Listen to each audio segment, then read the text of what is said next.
The air was unnaturally still, thick with a foreboding Emily couldn't shake. Her footsteps echoed in the deserted streets as she left the crime scene, the image of the body still fresh in her mind. That same pale, lifeless face. The puncture marks on the neck, the drained body, the stench of death. It was all too familiar. But now, something far more terrifying had entered her world. Figure. Those red eyes glowing for the darkness. It had seen her, and it had vanished as quickly as it appeared. But the message was clear. It knew her now. She clutched her phone in one hand, her fingers trembling as she called Detective Hart. The phone rang several times before his gruff voice answered, tired and weary. "Emily? What's going on?" "Saw it," she whispered, her breath hitching as she looked over her shoulder, half expecting to see the figure lurking in the shadows. "At the scene, just after you left, something was there, Hart. It was watching." There was a pause on the other end, followed by the sound of shuffling papers. "Emily, you've been working on this case too long. There's no it. There's just a sick bastard out there, and we're going to find him. Get some rest. You're seeing things." "No," Emily snapped, frustration welling up. "I know what I saw. This isn't just a serial killer. There's something more here, something ancient. I'm telling you, it's connected to the Blood Moon. You have to believe me." Another pause. This one longer, as if Hart was weighing his words carefully. "I don't believe in legends, Emily. I believe in evidence. But I've seen enough weird things in this city to know when to keep an open mind. Just be careful, okay? I'll check in with you tomorrow." Emily hung up, but the unease didn't leave her. The streets felt narrower, darker, as if the city itself was closing in around her. She quickened her pace, feeling the weight of unseen eyes following her every step. Her apartment, though small and cluttered with books, felt safer. The dim lighting and the hum of the fridge in the background offered a semblance of normalcy. She tossed her coat onto the couch, then immediately opened her laptop.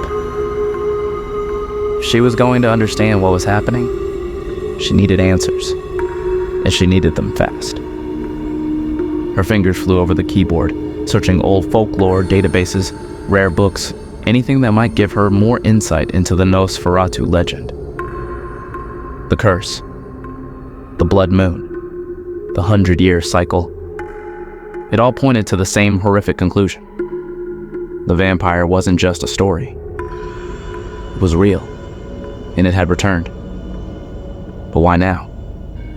Why here? The question gnawed at her, its answer hidden in centuries-old texts.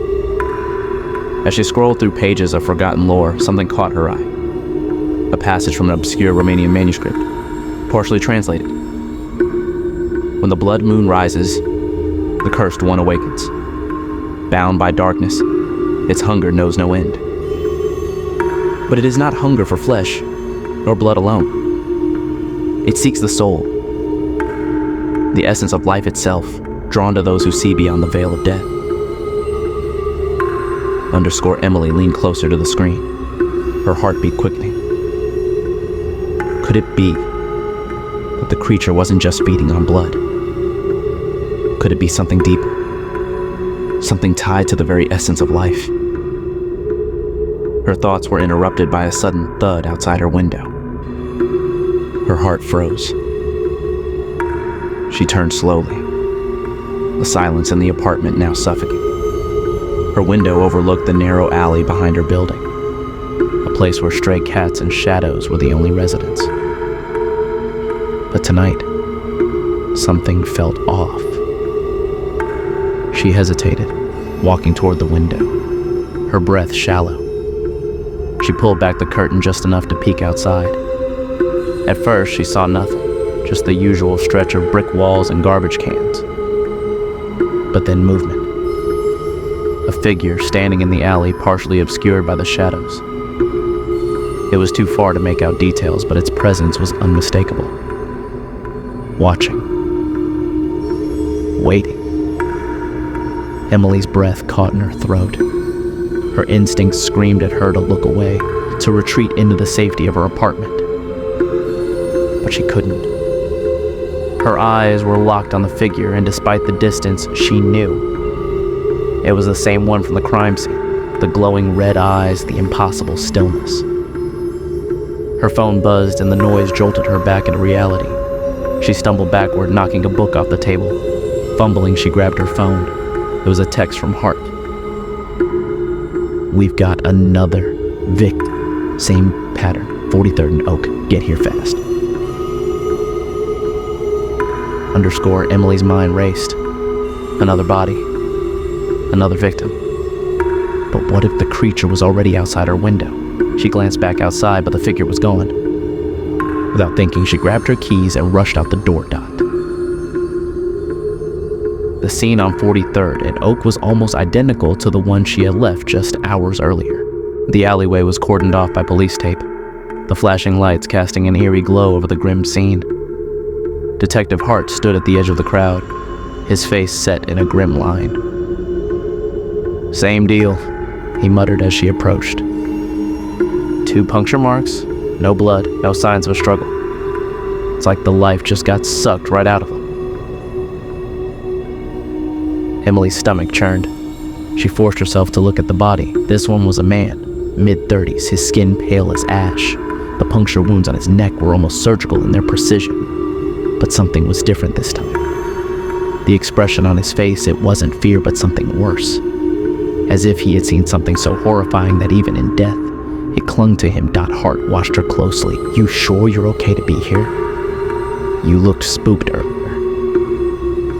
Emily nodded, though she wasn't sure if it was entirely true. "I need to be here. There's something I've been reading about. This isn't just random killings, Hart. The blood moon, the timing, it's all part of something bigger." Hart raised an eyebrow but said nothing. His silence told her he was listening, even if he didn't fully believe it. She knelt beside the body, her eyes scanning for something, anything that might give her a clue. But then she noticed something unusual. Beneath the man's collar, hidden from view, was a faint mark. Not the puncture wounds, but a symbol. Barely visible, but unmistakable, a crescent moon, surrounded by lines that spiraled outward. She reached out to touch it, but as her fingers grazed the skin, something cold and heavy pressed down on her chest. The air around her seemed to thicken, her vision blurring as a whisper echoed in her ears, so faint she almost didn't hear it. "It's watching." Her heart slammed against her ribs as she staggered backward, gasping for air. She looked around wildly, but no one else seemed to have heard it. The other officers were going about their business, oblivious to the shift in the air, the oppressive weight that now hung over the alley. Hart was by her side in an instant. "What the hell's wrong?" I don't know," Emily stammered, trying to steady herself. "Something's happening. I heard something. It's like... it's here." Hart frowned, glancing around. "Look, maybe you should head home. You're too deep into this."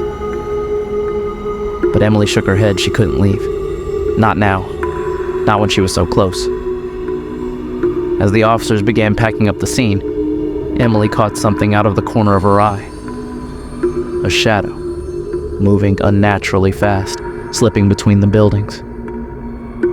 She turned, her pulse racing, but it was gone before she could fully process it. "I have to go," she muttered to Hart, already moving toward the direction of the shadow. "Emily, wait!" Hart called after her, but she was already gone, chasing something she couldn't fully explain. The streets were quiet. The only sound the soft click of her boots on the pavement. She followed the direction of the shadow, deeper into the city, where the streetlights flickered and the air felt colder. And then she saw it. The figure, standing at the edge of the alley, half hidden by the darkness.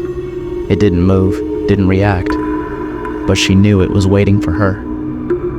Her breath caught in her throat as she stepped closer, the oppressive weight pressing down on her again. And then the figure spoke, its voice low and cold. You think you're chasing the hunter, but you are the prey. Emily's blood turned to ice. Before she could react, the figure vanished, leaving her alone in the dark alley. Her phone buzzed again, pulling her back to reality. It was another message from Hart. Emily, you need to get back here. We found something. You're not going to believe this. She stared at the message, her heart pounding. What had they found? And how much worse could it get?